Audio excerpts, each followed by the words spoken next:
the guy who plays Eli Paul is just as great. I mean, it's there's still that, but at its core, I look at the movie and it's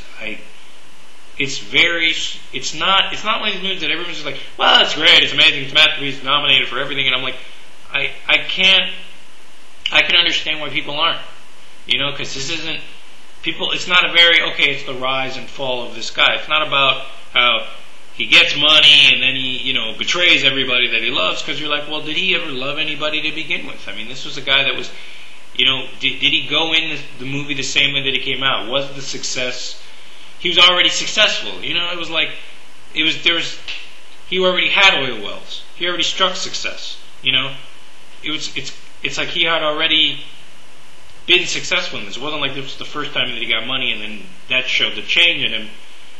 And it wasn't like the Hollywood, okay, he gets money and then he finds the family, goes back and he reevaluates. It's none of that shit. It's just like this guy is kind of the same way when he came in. He's trying to, he doesn't want other people around him to succeed. That's it. He wants to be successful and he wants to have success and wants to have money. But deep inside, I think it's just inherent. It has nothing to do with those things. It's just, that's what he is. He's an oil man. He drills for oil and he likes the process of the doing, which brings you back to The Fountainhead, that great movie where he's like, where they go to Howard Rourke, it's the doing that I like, and I think that's what a lot of life is that, no matter what we are, whether we sell refrigerators, whether we sell computers, whether we make blogs, whether we, that we all like the success part, and that's kind of what we think in our mind is what we're doing it for the success. Or for other people, it's, I'm doing it so that I can, whether I'm talking about George Bush and I'm like, fuck Bush and the president, and you think it's all about sticking it to him, but it's not. It's about you. It's about you, YouTube. It's about you expressing this. It's about you getting this out. And it was never really about, I got 450 million views on the thing, or I got 400,000 views. Like, what's the number? What is the amount? When does it? Do you need the views? Do you not need them? Do you need the success in your life? What happens when you get it? Are you the same person? Are you different? It's like I said, very strange. These are questions that for different men, for different people, what is the measure of a man, and what are these, or of a woman, or what? Very strange. Just like this review, but that's what the movie. That's all I got out of it. It wasn't just about a guy who found oil and he was bad because he took the oil. It was like, no, it was like, of course he took the oil. He was the only guy who knew how to get the oil out of the ground. I mean, that's what oil people do. You find it's like right now, if you find a diamond in your backyard and it's worth maybe $3 million, what's the first thing you're going to do? eBay it?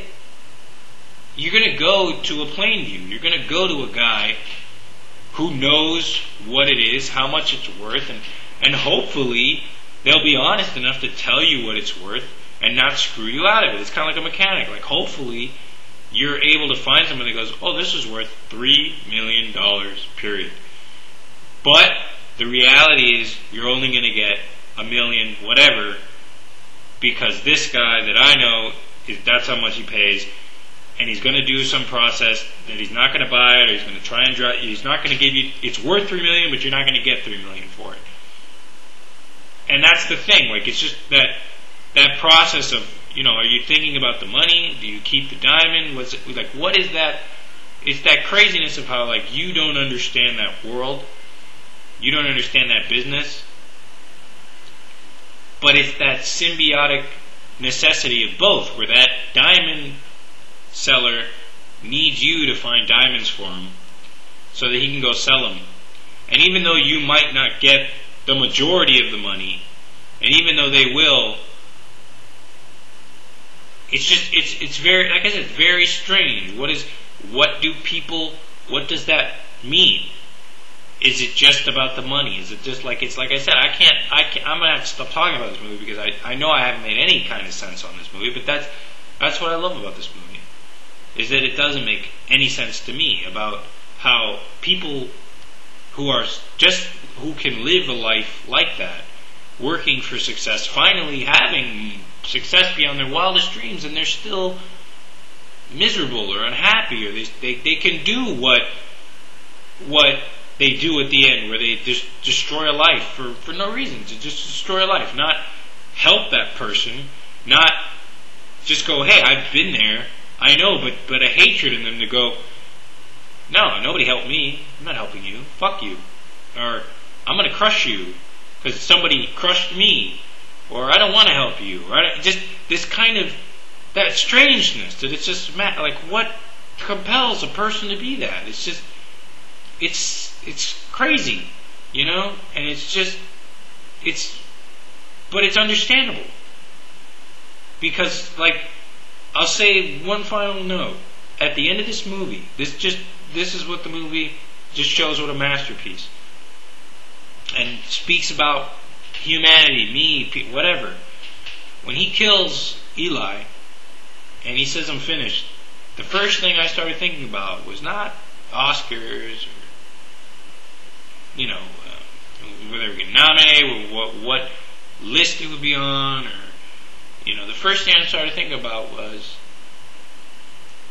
well, why are you finished? You could just lie, that Eli came in, wanted to sell you his land, or wanted to get in on the deal. You told him about the drainage, and he went crazy on you because he'd fallen on hard times, and he came to you, tried to kill you, tried to attack you, was so, and you defended yourself and you killed him. Who's going to believe Eli's version? You're rich, you're powerful, all those things. You're not finished. And that's the madness of life, is that I thought about that. That I wasn't thinking he deserves to go to jail, but I was going, no, you're not finished. And I think that inherently, not that it speaks evil or whatever that means, but the idea that it was like, that was what I was thinking about. Like, no, you're rich, you're not finished, you just, you have money, and you don't have, who witnessed his death, and, that it was kind of like, why are you finished? So you killed one guy, and that inherently makes that madness inside people, inside that thing, that woke me up to realize, wow, that's crazy. That's madness. Like, this guy just killed somebody. But you're thinking about how he can get away with it. And that, the thinking of, that establishes, to me, Daniel Plainview's, I see the worst in people. And then whether you look at people, doesn't matter who they are, me, your mom, that everybody has that ingrained. That there's something in them. There's something in people. And that darkness, or whatever you want to call it, that even if it's just a thought, and you don't act on it and you think, but just that little seed, I guess this is a sin, or whatever you want to call it, that little seed is that worst in the people, that's in everyone, even in me, even that it's in there. And what makes it kind of grow into just a way of life, or what a person is now. From just being a thought to a concept and an actual way of life. And to me, that's There Will Be Blood.